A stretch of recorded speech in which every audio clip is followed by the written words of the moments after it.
Hello, नमस्कार, सलाम, जय भीम। साथियों, लाइव पर हैं हम और आज कुछ और बात करते हैं। आज बहन मायावती जी ने एक संकल्प फिर से दोहराया है कि जो मेरे नाम संपत्ति है वह मेरे मरने के बाद बहुजन समाज पार्टी की होगी, मेरे भाई व भतीजे की नहीं होगी। लेकिन मेरा ये कहना है, अगर इस तरह का संकल्प है तो उस संपत्ति का उपयोग करें और इस देश में एक बहुजन शक्ति के लिए काम किया जाए। और इस देश में मैं समझता हूँ कि अम्बेडकर सिद्धांत को और मानवर काशीराम जी के सिद्धांत को, दोनों विचार इन एक ही हैं, लेकिन कुछ थोड़े थोड़े अंतर हैं। उसे हम इस देश में लागू करने के लिए ऐसा कोई नेतृत्व नहीं अभी तक तैयार हुआ है कि इस पर चले या संविधान को पूरी तरीके से अंगीकार करें। तो इसलिए बहन मायावती जी से मेरी एक अनुरोध है, अपील है कि आपके से दूसरा कोई नेता नहीं है, आप ही इस काम को कर सकती हैं और इस देश की प्रधानमंत्री की कुर्सी पर आपको बैठना बड़ा आवश्यक है।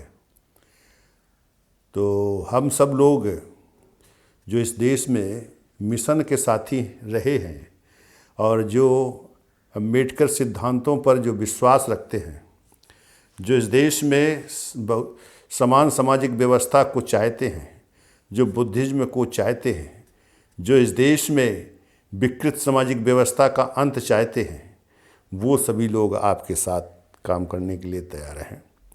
लेकिन इसमें आपकी पहल होनी होगी, क्योंकि जो अभी तक निर्णय ले रही थी उसमें कुछ थोड़ा सा संशोधन करना होगा कि आप पार्टी से बहुत जल्द लोगों को निराश करती हैं, निकालती हैं, वो नहीं जाना चाहते हैं।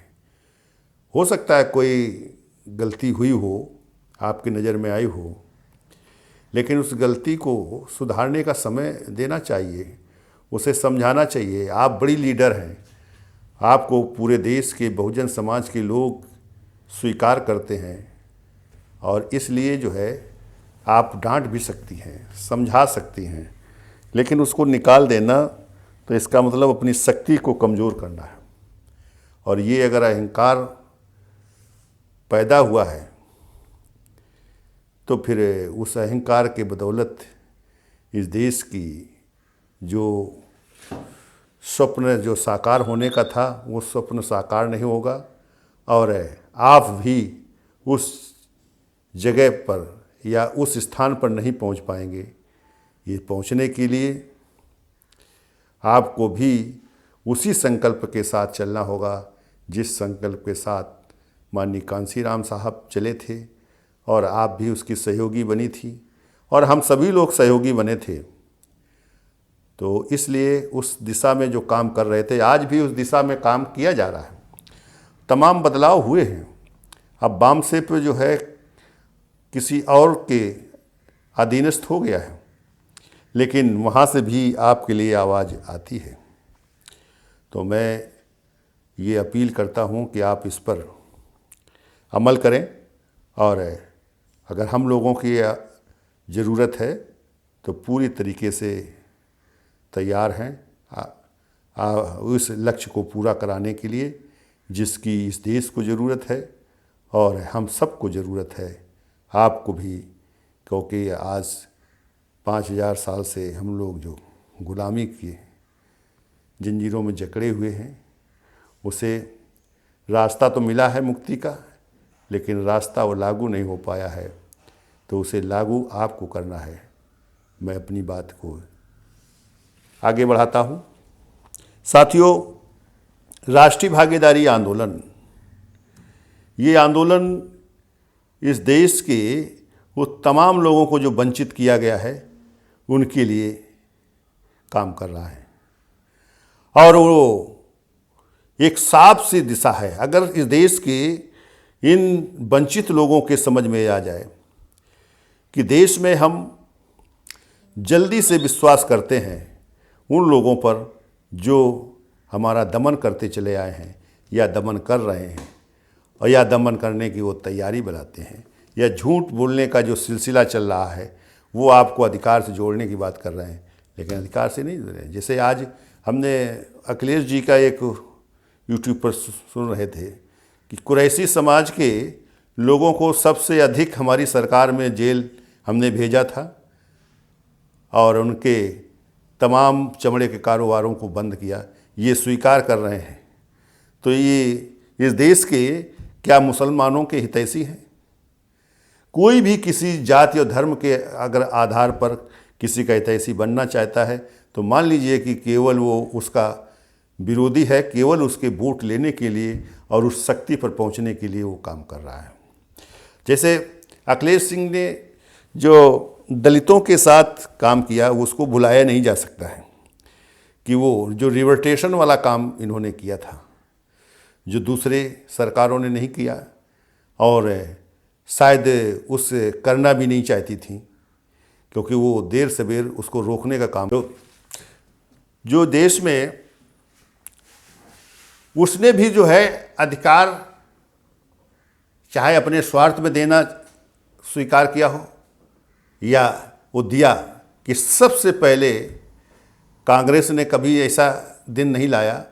हाँ, जनता पार्टी में भी माननीय बीपी सिंह जी के समय आया था कि उन्होंने कसम खाई थी और उस समय राष्ट्रपति बने थे, लेकिन इन्होंने राष्ट्रपति दिया, लेकिन जो कांग्रेस को सोचना चाहिए था वो नहीं काम किया। तो इसलिए इस देश में जो वंचित हैं, चाहे माइनॉरिटीज के लोग हों चाहे अन्य समाज के लोग हों, उन सबको एक अपनी शक्ति बनानी होगी।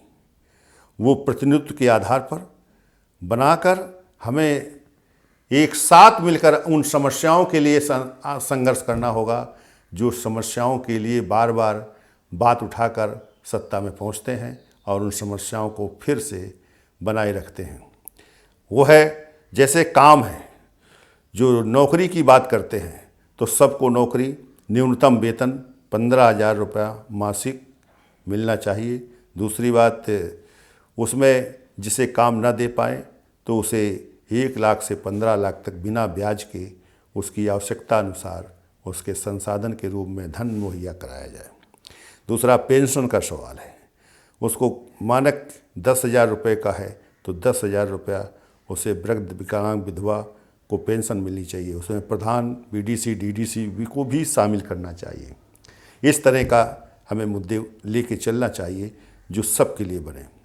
और इस देश में तमाम लोगों को जो काम दिया गया है उनको वेतन नहीं दिया जा रहा है, किसी को 1,500, किसी को 4,500, इस तरह का जो दिया जा रहा है या इस तरह कम जो 15,000 से कम दिया जा रहा है, उन सब सेक्टरों को, चाहे रसोईया हो, चाहे आंगनबाड़ी हो, चाहे मनरेगा हो, इन सब को हमें 15,000 रुपये मिलना चाहिए और ये सुनिश्चित किया जाना चाहिए।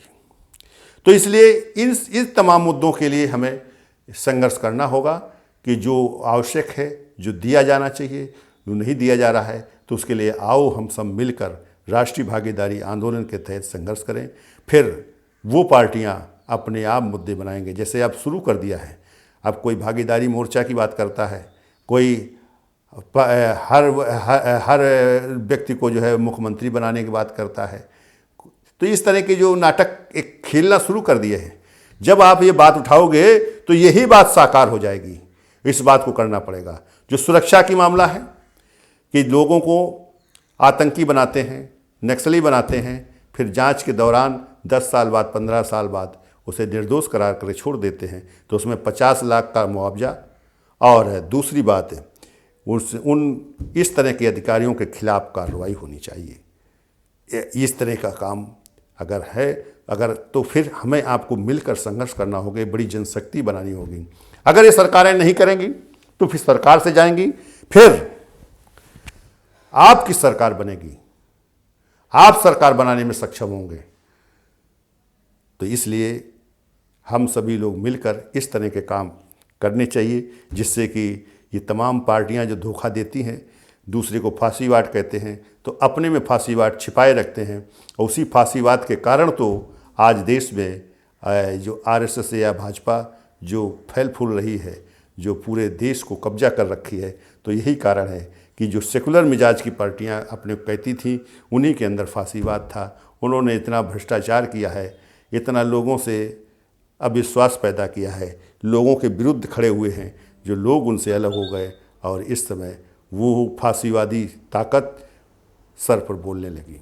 इस तरह से हम सभी से अपील करते हैं कि हम सभी लोग मिलकर अपने अधिकार की बात उठाइए, फिर इसके बाद वो जो सरकार बनाएगा, जो पार्टी आएगी आपके पास, आपसे बात करेंगे, तो आप एफिडेविट मांग दिए, और उनको अब तक का उनको वोट देने के लिए 15 लाख रुपए अपने खाते में डलवाने का काम कीजिए, कि 15-15 लाख रुपए पहले डालिए, तभी हम आपका वोट देंगे। क्योंकि आपकी घोषणा हुई लेकिन दिया नहीं, सबका साथ सबका विकास की बात हुई, 2 करोड़ हर वर्ष रोजगार की बात हुई, लेकिन नहीं प्राप्त कराया गया। तो इसलिए हमें ये बातें चुनाव में उठाना होगा, और जब उठाएंगे तभी एक नई ताकत बनेगी। तो अब इस ताकत के साथ हम आगे बढ़ना है। धन्यवाद साथियों, जय भीम, जय भारत। धन्यवाद साथियों।